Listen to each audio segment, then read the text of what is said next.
ditanya, kalau itu Tuhan, bisa nggak Yesus melakukan menurut kehendaknya sendiri? Pasti bisa dong. Kalau dia bilang nggak bisa, ya bukan Tuhan itu nggak Tuhan kan? When Jesus was crucified, Pilate wrote the sign that was nailed to the cross. The particular wording he chose displeased the Jewish leadership, and they asked him to change it. He refused.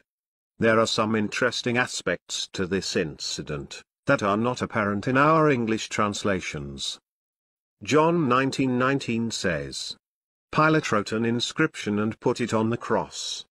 It read, Jesus from Nazareth, the King of the Jews. Many Jews read this inscription, because the place where Jesus was crucified was near the city. It was written in Hebrew, Latin, and Greek. Then the Jewish high priests told Pilate, "Don't write, the King of the Jews. But that this fellow said, I am, the King of the Jews." Let's take a closer look at the Hebrew. For what we don't notice in the English translation is that the acrostic made up of the first letter of each word spells out a name in Hebrew.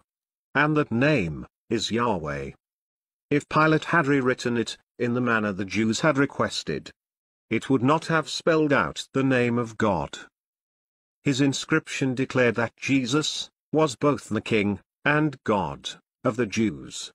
Whether it was intentional or not, Pilate proclaimed that Jesus was both Yahweh and King of the Jews.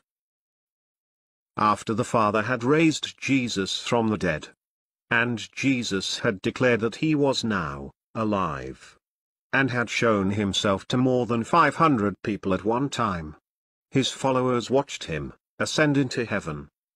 Acts 1:9, he was taken up while they were watching, and a cloud took him out of their sight. The prophet Daniel tells us exactly what happened after Jesus ascended to heaven in the clouds. Daniel 7:13 says, I saw in the night visions, and, behold, one like the Son of Man came with the clouds of heaven, and came to the Ancient of Days, and they brought him near before him. And there was given him dominion, and glory, and a kingdom, that all people, nations, and languages should serve him. His dominion is an everlasting dominion, which shall not pass away, and his kingdom, that which shall not be destroyed. Yes, the Son of Man, mentioned by the prophet Daniel, is Yeshua, the Messiah. And the title Son of Man was often used by Jesus to refer to himself. And he now sits at the right hand of the Father, as King of heaven. It is he, of whom David said, The Lord, which is speaking of the Father, said unto my Lord, which is the Son, Sit thou at my right hand, until I make thine enemies thy footstool. Clearly David is declaring that he has two Lords. For the one says to the other, Sit at my right hand. This is speaking about Yeshua ascending into heaven, and the Father placing his Messiah at his right hand. Just as the prophet Daniel had seen one whom he called the Son of Man, being given God's kingdom to rule. For that is the very place from which the word of God had originally come, before he descended to earth. And the prophet Daniel says the Father gave the Messiah back his glory, the glory which he had had before he descended to earth. This is why Jesus said in John 17:5, So now, Father, glorify me in your presence, with the glory I had with you before the world existed. How could Jesus have shared the Father's glory before the world came into being, if he was not there already with the Father? In Isaiah 42:8 God says, I am Yahweh, that is my name, and my glory will I not give to another, neither my praise to graven images. Clearly, if God will not share his glory with another, then Jesus must be a part of Yahweh. For Jesus clearly said that he shared the glory with the Father before the world existed. Let us take a closer look at the name Yahweh. For this is the God to whom the glory belongs. In Hebrew, the name God called himself consists of 4 letters. Yod, Hey, Vav, Hey. Let's see what happens when we translate it back to the original ancient Hebrew. Straight away you can see that there are 2 figures in the name of God. This is none other than the Father and the Word. Hebrews 1:3 declares that Yeshua Jesus, the Word of God, is the reflection of God's glory and the exact likeness of his being. Yes, the Bible says that Jesus has exactly the same nature as the Father.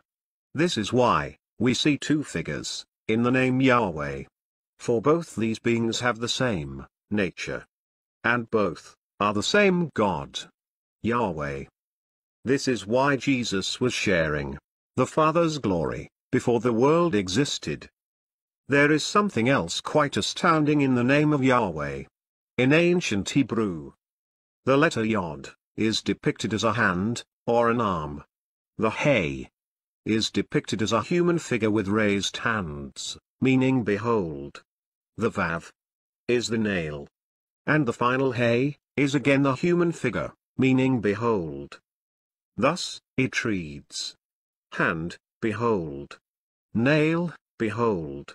Yes, my friend, God's Hebrew name points to the nails in the hands of Yeshua Jesus. For Yeshua raised his hands, just as the name of Yahweh portrays. And the nails were driven through those raised hands. My friends, to be saved, we have to behold the hand of God. And, behold, the nails of crucifixion in the raised hands of God. Saya bukan mengatakan Bible Kristen fiksi, Bible Kristen itu palsu. Kenapa? Kepenuhan Roh Kudus, Roh Kudus. Lapor lagi Roh Kudus, lapor Yahya Waloni bilang Roh Kudus, lapor.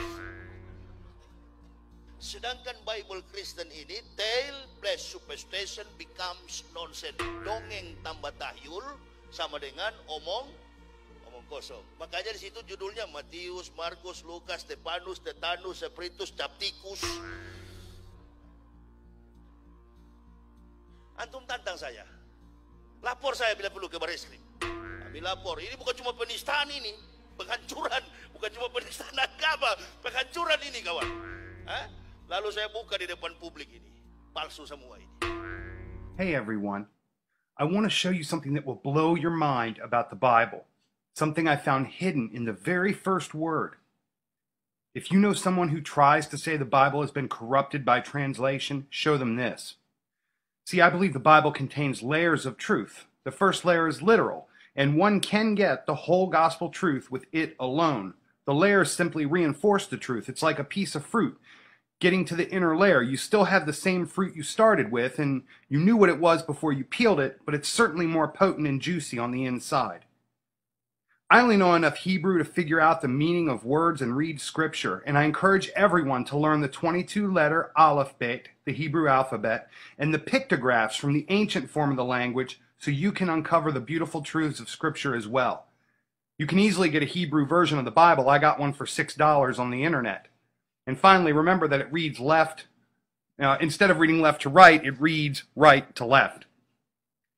The original Hebrew language brings the Bible to life in amazing ways. In Genesis 1:1, we know it says, in beginning. We say in the beginning. In beginning. That's Bereshit. Bet, Resh, Aleph, Shin, Yod, and Tav. And originally Hebrew was written with symbols. The pictographic symbol for Aleph is like an ox head, and it represents strength. Beit is tent or house. Ab, Aleph, Beit, Abba, father, the strength of the house. Aleph, strength. Beit, tent or house. Resh is a head, a little picture of a head. And we know that, B and R together, bar, son of. Aleph is God, the strength of the tent, Aleph Beit. God of beginnings, the creator. Some say it's technically correct for the written version of Scripture to begin with Aleph, but God does not do that in the Holy Bible. He places bar first. He places the Son first. So Aleph Beit, Father, Ab, Abba, The strength of the tent is God. And Beit Resh, bar, son of. So in the first word of the Bible just there, in the first 3 letters of the Old Testament, we have the Son of God with a language that is thousands of years old. Hold on, it gets crazier. Beit Resh Aleph, then Shin. The symbol is like teeth. It represents destruction or devouring.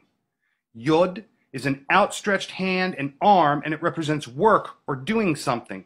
And finally, Tav is a T, one's mark. One makes a mark or a cross.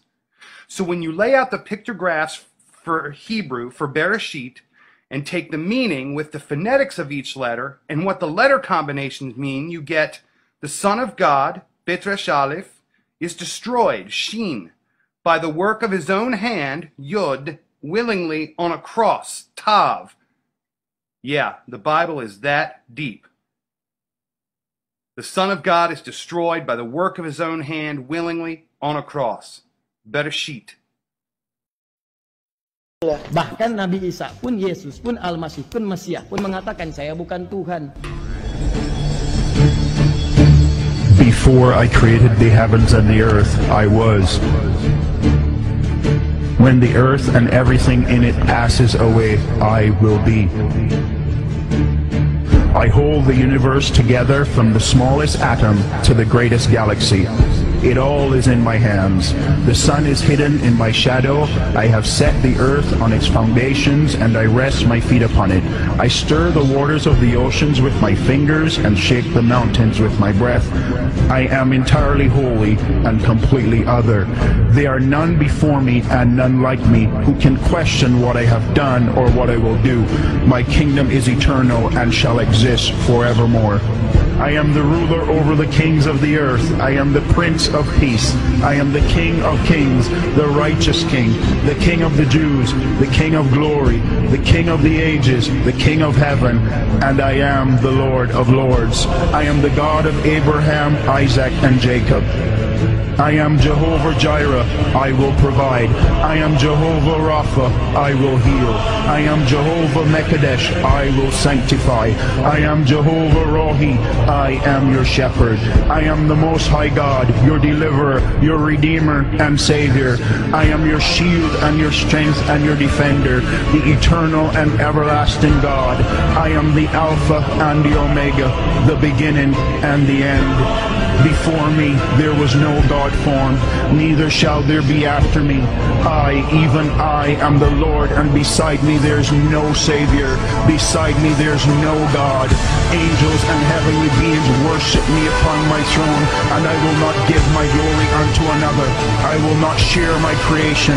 I am a jealous God and a consuming fire. I am the commander of the heavens' armies, and before me kingdoms crumble and rulers kneel.